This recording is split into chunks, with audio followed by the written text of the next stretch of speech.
अस्सलाम वालेकुम, नमस्ते और सत श्री अकाल। अब हम बात करेंगे डिपेंडेंट रिलेशनशिप के बारे में। मुझे ये अक्सर लोग पूछते हैं कि यार मैं अपने पेरेंट्स को, अपने फादर को, मदर को, अम्मी अब्बू को बुलाना चाहता हूँ परमानेंट, और ये पॉसिबल है या नहीं, और अगर ये पॉसिबल है तो कैसे है। तो मेरा अक्सर जवाब ये होता है कि ये बहुत ही मुश्किल है, बहुत ही मुश्किल है। कुछ मेन चीज़ें हैं जो मैं आपको बता देता हूँ। सबसे पहले ये डिपेंडेंट रिलेशनशिप का जो वीज़ा है या थिलस्टोन है, ये आपने अप्लाई करना है within 6 month from the day you get the permanent residence. यानी कि आपने ये वीज़ा अप्लाई करना है अपनी फैमिली का, यानी कि पेरेंट्स का या ब्रदर सिस्टर्स का 6 महीने के अंदर अंदर उस दिन से जिस दिन को आपको परमानेंट रेजिडेंस मिलती है। कुछ लोग समझते हैं कि यार हमारे पास सिटीज़नशिप है तो इससे हमें और फ़ायदा होगा, लेकिन इससे आपको कोई फ़ायदा नहीं होता। इस केस में आपकी डिपेंडेंट रिलेशनशिप होनी चाहिए अपने पेरेंट्स के साथ, और ये डिपेंडेंट रिलेशनशिप पहले से होनी चाहिए, आपको यहाँ आने से पहले। फॉर एग्ज़ाम्पल, अगर आप आए हैं पाकिस्तान से या इंडिया से या कहीं और से भी, और आप आने से पहले अपने पेरेंट्स के साथ, अपनी अम्मी या अब्बू के साथ एक ही हाउस में, एक ही मकान में रहते थे, ये एक डिमांड है। सेकेंडली, जो ये डिपेंडेंट रिलेशनशिप है ये पहले भी थी, आपके आने से पहले आप इकट्ठे रहते थे, डिपेंडेंट रिलेशनशिप थी। आने के बाद डिपेंडेंट रिलेशनशिप कंटिन्यू रही, ये चलती रही। जब आपको परमानेंट रेजिडेंस मिलेगी ना, उसके 6 महीने के अंदर अंदर विदिन 6 मंथ आपको अप्लाई करना चाहिए ये वीज़ा। उसके बाद टू लेट हो जाएगा। ये सोचिए कि अगर आपकी डिपेंडेंट रिलेशनशिप है किसी के साथ और आपको यहाँ आए बहुत अरसा हो गया, बहुत टाइम हो गया है, लेकिन जो बंदा वहाँ रह रहा है, अगर आपके पेरेंट्स हैं या कोई और है, तो वो इतना अरसा आपके बगैर उनका गुजर गया ना, किसी तरीके से उन्हें गुजारा कर लिया। तो इनका यहाँ पे आर्गूमेंट होगा कि वो 5-10 साल से आपके बगैर तो रह रहे हैं, आइंदा भी रहते रहेंगे।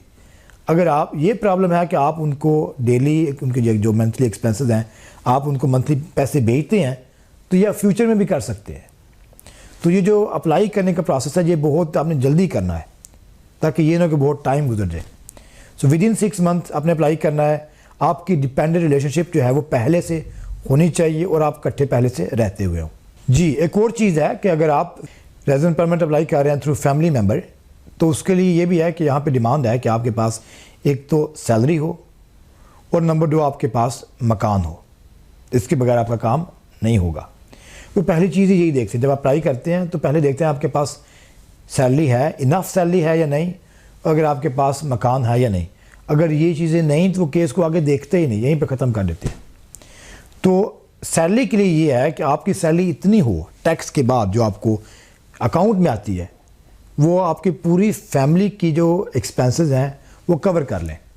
सबसे पहले देखना है कि आपका मकान का किराया कितना है। अगर आपकी सैलरी है फॉर एग्जांपल 20,000 टैक्स के बाद, और आपके मकान का जो किराया है वो है 8,000, मतलब उसके बाद बच के आपके पास 12,000, 12,000। वो जो 12,000 है उसमें से आपके जो फैमिली के कवर एक्सपेंसेस हैं वो कवर होने चाहिए। अगर आप ओनली 1 कपल हैं, आपके बच्चे नहीं हैं, तो फिर आपके जो एक्सपेंसेस हैं वो देखते हैं 8,133 करोड़ पर मंथ। अगर बच्चे नहीं हैं, अगर आपकी सैलरी जो है महीने की टैक्स के बाद जो अकाउंट में आती है वो 20,000 है और किराया 8,000 है मकान का, तो फिर इस केस में से आपका काम हो जाएगा। और अगर आपके बच्चे भी हैं तो ये है कि फ़ी बच्चा, अगर बच्चे की एज 6 या 6 से नीचे हो तो फ़ी बच्चा उसके पास, वो गिनते हैं कि आपके पास पैसे हों 2,612 करोड़। अगर बच्चे की एज उससे ऊपर है तो फ़ी बच्चा आपके पास पैसे हों टैक्स के बाद 3,700 करोड़। ये फिगर आप याद कर लें, देख लें, ये मिग्राफोन वर्कर की वेबसाइट में हैं, तो अगर आप इनको कंफर्म कर लें, देख लें। तो मेरे कहने का मतलब यह है कि आपको पता हो, अगर आपने फ़ी पूरी फैमिली का अप्लाई करना है तो आप ऐसा कर लें कि आप पहले देख लें कि आपकी जो सैलरी है वो पूरी फैमिली के जो एक्सपेंसेस हैं जो इन्होंने गिने कितने होने चाहिए वो कवर करती हैं या नहीं। अब इन केसेस में से काफ़ी लोग होते हैं जिनके पास इतनी सैलरी नहीं होती, वो कवर करना बहुत मुश्किल होती है क्योंकि बच्चे 3, 4, 5 होते हैं। उनको मैं हर वक्त ये रिकमेंड करता हूँ कि सबसे पहले पूरी फैमिली का अप्लाई ना करें। जो बड़े बच्चे ना आपके, जिनकी एज 15 प्लस है, पहले उनका अप्लाई कर लें, उनको जल्दी मिल जाएगा। जब वो आ जाएंगे फिर बाद में एक एक करके दूसरे को बुला लें। ये ना हो कि आप पूरी फैमिली का अप्लाई करें, आपको पता हो कि आपकी जो सैलरी है वो इनफ नहीं है और फिर किसी को भी नहीं मिलेगा, वो सबको रिजेक्ट कर देंगे। तो प्लान कर लें, सैलरी को देख लें, उसी हिसाब से फिर देख लें आप कितने बच्चे जो है सैलरी कवर करती है, उतने बच्चों का अप्लाई कर लें। बेस्ट ये होता है कि पहले बड़े बच्चों का अप्लाई करें ताकि उनकी एज है 18 से ऊपर ना हो जाए, बाद में वो अप्लाई ही नहीं कर पाएंगे, ये सोच लें। दूसरी बात, जैसे मैंने कहा कि वो खाली सैलरी नहीं देखते, वो ये भी देखते हैं कि आपके पास रहने के लिए मकान है या नहीं। अगर आप खाली एक कपल हैं, आपके बच्चे नहीं हैं, तो फिर आपके पास एक बेडरूम और एक लिविंग रूम होना चाहिए और किचन।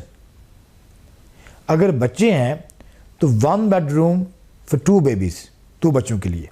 यानी अगर आपके पास 2 बच्चे हैं तो फिर आपके पास 2 बेडरूम होने चाहिए, एक आपके लिए और एक बच्चे के लिए, एक बेडरूम 2 बच्चों के लिए। अगर 3 बच्चे हैं आपके पास, फिर आपके पास 3 बेडरूम होने चाहिए। इस हिसाब से आप गिन लेंगे। तो बेडरूम, लिविंग रूम और किचन ये आपके पास होना चाहिए। अगर ये नहीं होंगे तो फिर भी आपको रेजिडेंट परमिट नहीं मिलेगी। इसमें भी बेहतर है कि आप पहले प्लानिंग कर लें। और अगर आपके पास मकान आपका अपना नहीं है, सेकंड हैंड है, तो ये भी डिमांड है कि जो हीरिसवैड जिसको कहते हैं लैंडलॉर्ड्स, उससे अप्रूव्ड हो कि आपको ये सेकंड हैंड आप मकान मिल सकता है।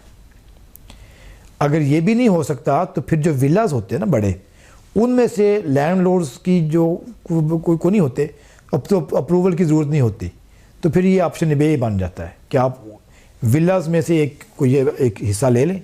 लेकिन अगर विलाज में आप लेंगे तो उसकी भी ये डिमांड है कि आपकी सेपरेट एंट्रेंस हो। अगर 2 फैमिली रह रही हैं, दोनों फैमिली की सेपरेट एंट्रेंस हो। ये रूल्स भी मिग्रा खून वर्कर्स की वेबसाइट में लिखे हुए हैं, आप उनको डिटेल में पढ़ सकते हैं। शुक्रिया।